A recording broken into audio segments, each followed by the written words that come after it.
Hello, everyone. Welcome back to my YouTube channel. I'll tell you what, the more I watch General Hospital, the more I'm convinced that revenge is the one thing nobody in Port Charles ever learns to walk away from. Every single time someone decides they're going to make another person suffer, they believe they're taking control of the story. But after all these years of watching this show, I've come to expect something very different. Revenge never stays neat. It spreads like a wildfire. One person's anger becomes another person's tragedy, and before long, everybody is paying a price they never saw coming. Looking at what's unfolding now, I honestly believe we're heading toward one of those stretches where almost every decision is going to leave a scar. The first storyline that really grabbed my attention is everything surrounding Brooke Lynn. I sat there thinking about how one bad decision usually isn't the end of the story. It's the second lie, then the third, and before you know it, someone has built an entire life on a foundation that can't possibly hold. That's exactly what I see happening here. Brooke Lynn convinced herself that ruining Willow's reputation would somehow solve her problems and protect her future with Chase. Maybe, in her own mind, she believed the ends justified the means. People do that all the time when fear gets involved. But life doesn't work that way, and neither does General Hospital. What makes this situation so painful isn't simply that Willow was framed. It's that Brooke Lynn crossed a line that can't easily be uncrossed. Running away after Jordan's accident was already a terrible choice, but placing the blame on someone else took it to another level. Every time I think about Chase eventually learning the truth, I don't picture shouting first. I picture disappointment. And sometimes disappointment hurts far more than anger. Chase has always valued honesty, loyalty, and doing the right thing. If he finds out that the woman he loves has been hiding something this serious while allowing Willow to carry the blame, I honestly don't know how their marriage survives that kind of betrayal. That's the thing about trust. Folks always say trust is earned, and that's true. But what they don't always say is that once it's broken, putting it back together is never as simple as saying you're sorry. Around my neck of the woods, we'd say you can't put toothpaste back in the tube. Once the truth comes spilling out, there's no pushing it back inside. I have a feeling Brooke Lynn is about to learn that lesson the hard way, and I can't help thinking she'll spend far longer regretting her choices than she ever spent making them. Then there's Sidwell, and I've got to admit, this storyline has all the signs of a disaster waiting to happen. I've watched enough soap villains over the years to recognize when someone becomes so consumed by revenge that they stop thinking clearly. That's exactly where Sidwell is now. Every move he makes seems driven by one goal, bringing Sonny Corinthos down once and for all. But here's what keeps sticking in my mind. Sonny didn't become the man he is by surviving on luck alone. He survived because he knows how to stay 3 steps ahead when people think they've cornered him. The more I hear about Sonny quietly setting a trap, the more convinced I become that Sidwell is walking straight into it without realizing what's happening. That's what revenge does to people. It gives them tunnel vision. They stop seeing the dangers right in front of them because they're too busy staring at the finish line. I've seen that pattern play out more times than I can count on this show, and it rarely ends with the revenge seeker celebrating. More often than not, they're the ones left picking up the pieces.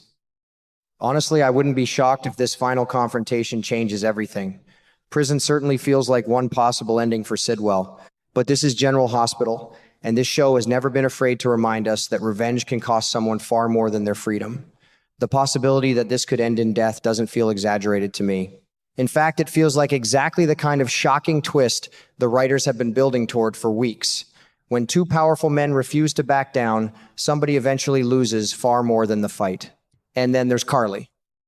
If there's one thing I've learned after watching her all these years, it's that nobody should ever underestimate a mother who's convinced her child has been put in danger. Whether people agree with Carly or not, I completely understand why she's still furious with Brennan. Learning that Jocelyn became involved with the WSB because of him isn't something any parent would simply forgive overnight. That kind of betrayal stays with you. It keeps you awake at night. It keeps replaying in your mind until you convince yourself that justice isn't enough anymore. You want payback. But that's exactly where I start getting nervous. There's a fine line between protecting the people you love and allowing revenge to become your entire purpose. Carly has already watched Brennan uncover her secret relationship with Valentine, and while that may have felt like one battle between them, it clearly wasn't the end of the war. Everything we're hearing about this summer tells me she's still determined to make Brennan answer for what happened. The problem is that revenge has a nasty habit of creating victims on both sides. It doesn't matter who throws the first punch. Eventually, everyone walks away bruised. Sometimes I think the saddest part of General Hospital isn't the explosions, the shootings, or even the shocking betrayals. It's watching good people slowly become versions of themselves they never intended to be. That's why these revenge stories feel so powerful to me. They're not just about winning or losing. They're about watching anger slowly replace compassion until people can't even recognize themselves anymore. And if history has taught me anything, Port Charles is about to remind all of us that revenge may feel satisfying for a moment, but the consequences can last forever. Now, here's the storyline that really got me leaning forward in my chair. Just when it looks like Ethan has managed to leave the worst parts of his life behind, the past comes knocking again. You know, I've lived long enough to believe that everybody carries a chapter they'd rather never read again. Most people spend years trying to outrun old mistakes, old enemies, or old regrets. The trouble is, those things have a funny way of catching up when you least expect them. That's exactly the feeling I get with Ethan right now. Whoever this mystery person is, whether it's Phoebe's father or someone else from his past, I don't think this is just another ordinary threat. This feels personal. It feels like somebody's been waiting for the right moment to settle an old score. And if there's one lesson General Hospital has taught me over the years, it's that personal revenge is always the most dangerous kind. It isn't driven by money or power. It's driven by emotion. And emotion makes people unpredictable. I can already picture Ethan looking over his shoulder, wondering who he can trust and where he can run next. That's a terrible way to live.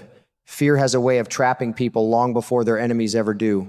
When you're constantly expecting trouble around the next corner, you're never really free. I don't care how tough someone appears on the outside, living like that slowly wears a person down. What surprised me the most, though, is the possibility that Ava could end up being the one who saves him. Now, I'll admit, I didn't have that on my summer bingo card. Ava has never been the kind of person who jumps in wearing a white hat, but that's exactly why this possibility fascinates me. Some of the strongest alliances in Port Charles have been built between people who never expected to stand on the same side. Sometimes it isn't friendship that brings two people together. Sometimes it's surviving the same enemy. The more I think about it, the more I wonder if Ava sees something familiar in Ethan's situation.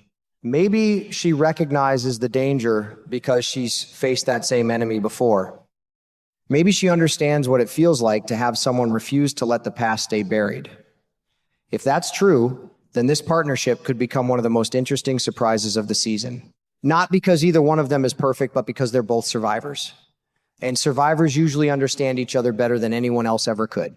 Looking at all 5 of these revenge stories together, I honestly don't think they're separate pieces of the puzzle. I think they're all connected by one simple message.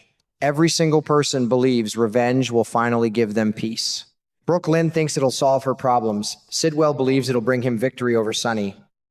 Carly sees it as justice for her daughter. Danny wants someone to answer for the pain his family has endured.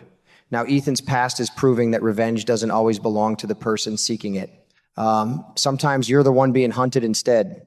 That's why I believe this summer is shaping up to be about much more than shocking twists or dramatic confrontations. It's about consequences. Every choice these characters make is pushing them closer to a moment they may not be able to undo. Some relationships will probably never recover. Some enemies may never get another chance to fight.